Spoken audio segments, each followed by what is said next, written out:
महाभारत के युद्ध का 13वां दिन। पांडव अपने शिविर में युद्ध की तैयारी कर रहे थे।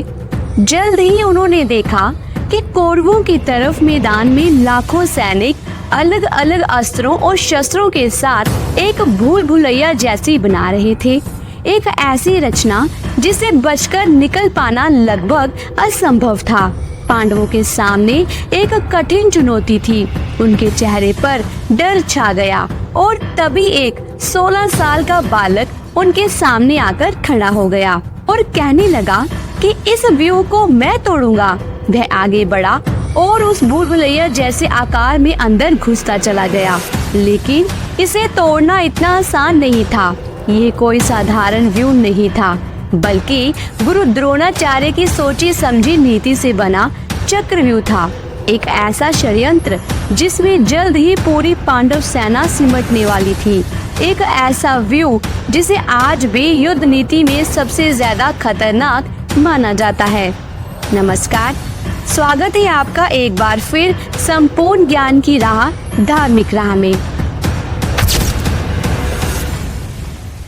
दोस्तों, पितामह भीष्म की मृत्यु के बाद कौरवों की सेना का पूरा संतुलन बिगड़ने लगा था। दुर्योधन का मन निराशा से भर चुका था और तब जाकर गुरु द्रोणाचार्य ने कौरव सेना के नेतृत्व को संभाला। उन्होंने दुर्योधन को ये वचन दिया कि वह पांडवों के बड़े भाई युधिष्ठिर को बंदी बनाकर लाएंगे, जिससे ये युद्ध एक बार में ही समाप्त हो जाएगा।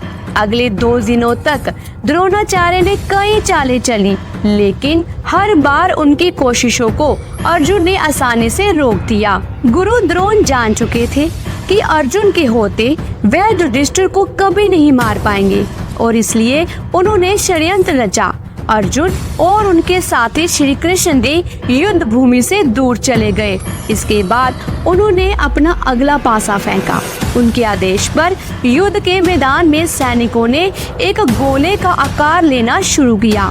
एक के अंदर एक 7 गोले बनाए गए, बिल्कुल किसी इंसानी भूल भुलैया की तरह। ये एक व्यूह था युद्ध नीति में सबसे ज्यादा खतरनाक माने जाने वाला चक्रव्यूह। चक्रव्यूह ये शब्द 2 शब्दों से मिलकर बनता है। चक्र यानी कि एक घूमती हुई चक्री और व्यूह यानी एक संरचना या फॉर्मेशन, एक ऐसी घूमती हुई मानव रचना जो हर समय अपने आप को बदलती रहती है और अपने रास्ते में आ रहे सभी लोगों को खुद में समेट लेती है, एक तूफान की तरह। चक्रव्यूह 7 पड़ावों से मिलकर बनता है, जिसमें हर पड़ाव पर अलग अलग सेनाओं की टुकड़ियां होती हैं, अलग अलग प्रकार के योद्धा होते हैं। हर पड़ाव को तोड़ने और भेदने का एक अलग तरीका होता है, जिसे जाने बिना इसे जिंदा निकल कर आना लगभग नामुमकिन और इसलिए पांडवों पर बहुत भयानक खतरा मंडरा रहा था, क्योंकि पांडवों की तरफ से श्री कृष्ण जी और अर्जुन ही इस चक्रव्यूह को तोड़ने का तरीका जानते थे। वो अब अपने रणनीति के बारे में सोच रहे थे। तभी पीछे से एक आवाज आई, मैं चक्रव्यूह के अंदर जाऊंगा, मैं इसे भेदने का तरीका जानता हूँ। पांडवों ने मुड़कर देखा तो एक 16 साल के बालक को वहाँ खड़ा देखकर हैरान रह गए। ये था अभिमन्यु, वीर धनुर्धर अर्जुन का पुत्र। पांडवों के शिविर में शांति छा गई, क्योंकि अभिमन्यु को चक्रव्यूह के अंदर जाने का तरीका तो पता था, लेकिन आखिरी पड़ाव को तोड़कर उसे बाहर आने के तरीके से वह अनजान था। लेकिन अभिमन्यु एक ऐसे खतरनाक युद्ध नीति के बारे में कैसे जानता था, जिसके बारे में पांडव सेना के बड़े बड़े योद्धाओं को भी कोई अंदाजा नहीं था। इस सवाल के जवाब के लिए हमें कहानी में थोड़ा पीछे जाना होगा, अभिमन्यु के जन्म से भी पहले। तो दोस्तों, आगे की वीडियो और भी इंटरेस्टिंग होने वाली है, तो इसलिए वीडियो को पूरा जरूर देखिएगा। और अगर वीडियो अच्छी लगे तो वीडियो को लाइक करें, शेयर करें और चैनल को सब्सक्राइब करके बेल आइकन के बटन को जरूर प्रेस कीजिएगा। दोस्तों, अभिमन्यु ने चक्रव्यूह को तोड़ने का तरीका तब सीखा था जब वह अपनी माँ सुभद्रा के गर्भ में थे। एक दिन हर रोज की तरह अर्जुन सुभद्रा से मिलने उनके कमरे में पहुँचे। इन दिनों वह किसी युद्ध की तैयारियों में व्यस्त थे और इसी युद्ध के लिए वह चक्रव्यूह की रचना को तैयार कर रहे थे। सारी बातें सुनाते सुनाते अर्जुन देवी सुभद्रा को चक्रव्यूह के बारे में बताने लगे।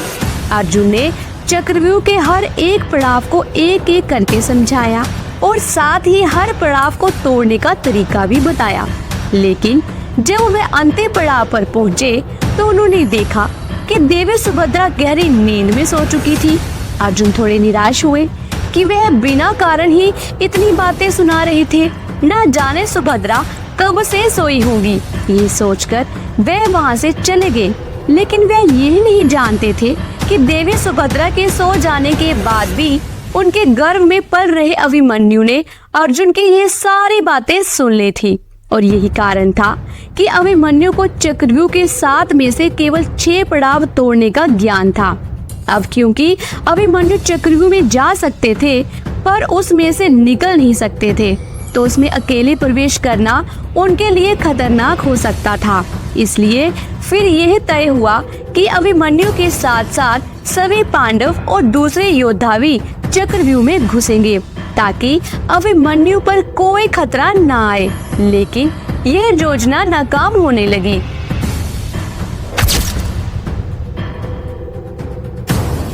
द्रोणाचार्य ने चक्रव्यूह की रचना बहुत सोच समझकर की थी। बाहर के पड़ाव में अलग अलग सैनिक थे। कुछ हाथ में भाले लिए हुए जमीन पर खड़े थे, कुछ अपने हाथी घोड़े पर सवार थे। बिल्कुल जैसे शतरंज में बाहरी स्तर पर केवल प्यादे होते हैं, वैसे ही चक्रव्यूह में बाहर के पड़ावों में कुछ मामूली सैनिक थे। उनका काम सिर्फ योद्धा को व्यूह में प्रवेश करने से रोकना था। अगर एक पड़ाव टूट गया तो इन सैनिकों का काम अंदर जाने वाले योद्धा को पकड़ना नहीं, बल्कि उनके पीछे आ रहे बाकी लोगों से युद्ध करना था। हर बढ़ता पड़ाव पिछले से ज्यादा पेचीदा था। वहाँ के योद्धा और भी खतरनाक थे और आखिरी पड़ाव में कौरव सेना के सबसे कुशल, शक्तिशाली और खतरनाक योद्धा थे। सिर्फ इतना ही नहीं, द्रोणाचार्य ने चक्रव्यूह को इस तरीके से रचा था कि अगर कोई सैनिक चक्रव्यूह में मर भी जाए तो उसकी जगह लेने के लिए उसके पीछे एक सैनिक तैयार रहे।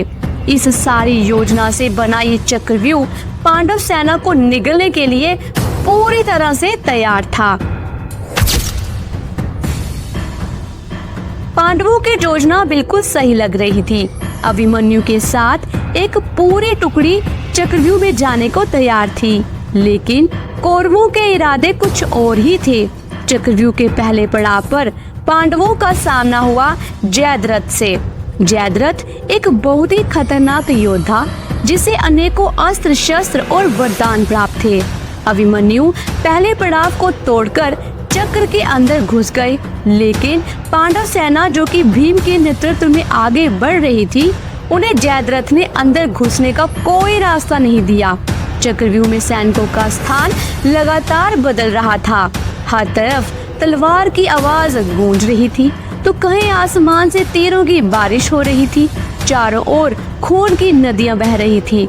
घमासान युद्ध चल रहा था और अभिमन्यु अकेले ही चक्रव्यूह की गहराई में घुसते जा रहे थे।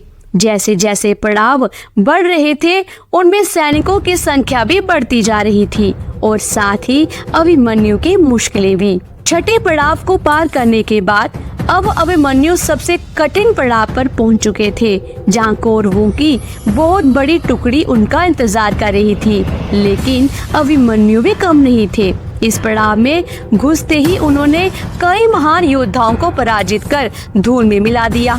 बिजली की तरह इस पड़ाव को चीरते हुए अभिमन्यु का सामना अब कौरवों के छोटे भाई दुशासन से हुआ। दोनों के बीच भयंकर युद्ध शुरू हुआ, लेकिन दुशासन जैसा मायावी योद्धा भी अभिमन्यु की वीरता के आगे टिक नहीं पाया और वहीं पर बेहोश हो गया। जब यह खबर दुर्योधन तक पहुंची तो वह आग में बूला हो गया और युद्ध के सारे नियम भूलकर उसने सभी कौरवों को एक साथ अभिमन्यु पर हमला करने का आदेश दे दिया। अब अभिमन्यु के सामने थे कौरव सेना के सबसे कुशल योद्धा दुर्योधन, कर्ण, अश्वत्थामा, द्रोणाचार्य, कृपा और कृतवर्मा। लेकिन अभिमन्यु बिना डरे दुर्योधन पर हमला करने के लिए आगे बढ़े और तभी कर्ण ने अभिमन्यु पर छल से वार किया। अभिमन्यु जमीन पर गिर पड़े, लेकिन फिर भी उनकी तलवार नहीं रुकी। जख्मी अभिमन्यु किसी घायल शेर से कम खतरनाक नहीं थे। ये देखकर कौरवों का डर बढ़ने लगा और तब उन्होंने फिर एक बार धोखे से वार करके अभिमन्यु के रथ के टुकड़े कर दिए। उनके रथ को खींच रहे घोड़ों की हत्या कर दी। सिर्फ इतना ही नहीं, उनके सभी अस्त्रों को छीनकर तोड़ दिया गया और अभिमन्यु को चारों तरफ से घेरकर उन पर तीरों की बारिश करनी शुरू कर दी। कुछ देर बाद उनके शरीर के हर हिस्से से खून बह रहा था। हर दिशा से आ रहे हमलों से बचने के लिए वीर अभिमन्यु ने अपने टूटे हुए रथ का पहिया उठाया और उसे घुमाते हुए आगे बढ़ने लगे। कई महारथियों से घिरे अभिमन्यु का शरीर ढीला पड़ रहा था, लेकिन फिर भी उनका साहस नहीं टूटा। कौरव समझ गए थे कि ऐसे तो वह अभिमन्यु को नहीं हरा पाएंगे और तभी अभिमन्यु को कमजोर देखकर मौके का फायदा उठाते हुए सभी कौरव योद्धा एक साथ अभिमन्यु पर टूट पड़े। एक अकेले 16 वर्ष के युवक होते हुए भी अभिमन्यु इतने सारे महारथियों के साथ लड़ते रहे, लेकिन अब उनका शरीर जवाब दे चुका था। ये देखकर कौरवों ने अभिमन्यु के सर पर वार किया और बड़ी ही क्रूरता से अभिमन्यु की हत्या कर दी। इतनी दर्दनाक मृत्यु कि उस दिन स्वर्ग से देख रहे हर देवता तक का मन कांप गया था। कुछ देर बाद अर्जुन जब युद्ध भूमि पर लौटे और वहां पहुंचते ही जब उन्हें इस घटना की खबर मिली, तब अर्जुन टूट गए। वो जमीन पर गिर पड़े और उनकी आंखों से आंसू की धारा बह रही थी। उनका पूरा शरीर क्रोध से दहक चुका था। अब तक पांडव युद्ध के हर नियम का पालन करते आ रहे थे। अभिमन्यु हर नियम का पालन करते हुए उस खतरनाक रचना में आगे बढ़ रहे थे, लेकिन उन्हें कौरवों ने छल से मार दिया। अभिमन्यु की मृत्यु के बाद पांडवों को समझ आया कि कौरवों के लिए ये नियम कुछ मायने नहीं रखते। यही वह पल था जहां से महाभारत के युद्ध में एक नया और खतरनाक मोड़ आया और कौरवों की हार तय हो गई।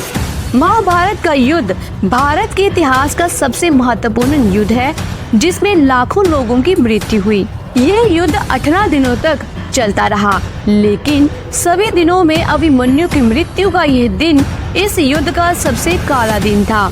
आपके इस बारे में क्या विचार है, हमें कमेंट बॉक्स में जरूर बताइएगा। तो दोस्तों, आज की इस वीडियो में बस इतना ही। दोस्तों, अगर आज की वीडियो आपको अच्छी लगी हो तो वीडियो को लाइक करें, शेयर करें और चैनल को सब्सक्राइब करके बेल आइकन के बटन को जरूर प्रेस कीजिएगा। जल्दी मिलती हूँ एक नए धार्मिक भरे ज्ञान के साथ। देखते रहिए धार्मिक राह।